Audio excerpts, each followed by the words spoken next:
Adrian, welcome to Barrow AFC. Thank you. First of all, why Barrow AFC?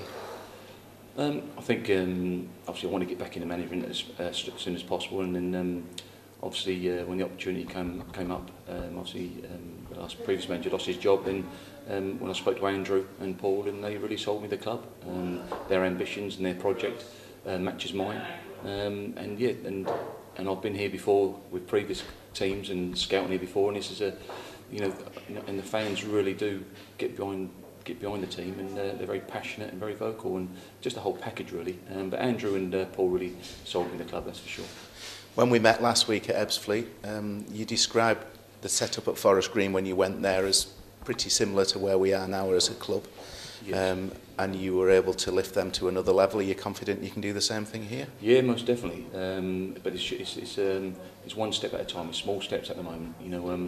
I think more importantly we've got to win games as soon as possible, because we're under no illusions. We are not in a good position. But that means that everybody's got to pull in the same direction, and we've got to be as one. From top to bottom. Support was obviously very vital, but we've got to be as one. And similar to when I went to Forest Green, and I loved every minute at Forest Green. Really did. They got a good chairman there, good directors, and obviously the support was very close to the supporters, and it was small steps then as well. But we turned it around with everybody's help. It wasn't just me. I had a very good backroom staff, and obviously everybody connected to the football club. And look where they are now. I'm very chuffed that they're in the football league. And why can't we do it here? But it's small steps one step at a time. People might be surprised that somebody who's home in Gillingham takes up the job in the northwest of England in Barrow. Is that any issue for you? No issue at all. I've got a fantastic wife, very understanding, very children understands. They love the football, and they know Dad loves his football, and this is a good challenge for me, But I had 8.5 years away from home previously in management when I was 6 years with Tony Pulis at Stoke. Fantastic 6 years, and stayed away all week and then went back weekends after games, and sometimes longer than that. But my family can travel. We've got trains and cars. So, and then I said two and a half years, very good years at Forest Green as well, and done exactly the same thing. Stayed up, and I can't just go up to and fro. Obviously, the distance is impossible, but I really want to get my teeth into it and be 100% committed to the football club. And like I say, my family are very understanding, and I'm very fortunate to have a fantastic wife. You've seen a couple of our games. What was your assessment of those 3-2 defeats? Obviously disappointed for everybody involved. Neil's doing a great job here. It's a tough job for Neil, to obviously be caretaker manager, but he's doing a great job. But we haven't lost through lack of effort, that's for sure.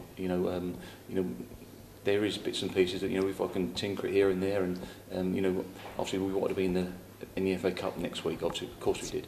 But for me, a little bit lucky in a way that we haven't got a game next week. So I've got a good 2 weeks to get used to the players, then getting used to my ideas as well, getting them fitter, sharper, work on their shape, etc. Working on them individually as well, and me generally getting to know them. Let's just say that that's next week. We're here today to win a game of football against Aldershot, who are a very good footballing side, by the way. Very good team, very tough game today. But really looking forward to it. I'm really looking forward to it, and I was going to sit up in a stand with Andrew, but I've just got itchy feet already. I just want to get involved straight away. I haven't met the players yet. Obviously Neil will be doing the majority of it, but I just want to get involved straight away, and like I say, and hopefully get a good result today.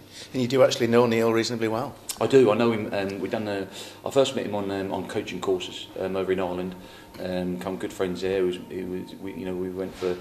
Had a good time together, and kept in touch ever since, and that was about 4 or 5 years ago, maybe longer. Obviously, this kind of time flies, as you all know. But a good man, good footballer man, done really well at Burton, another club he's been at, got a good experience, and it's been tough for him as well, obviously. And even the previous manager, and who's obviously lost his job before me, he had bad luck as well, with injuries, etc. But that's something that we've got to work on, and that's something that we don't want. We don't see too many people on the treatment table, so we've got to work with them, and it's a big job, a tough job, but I'm really looking forward to it. Confident that we won't be fighting relegation come the turn of the year?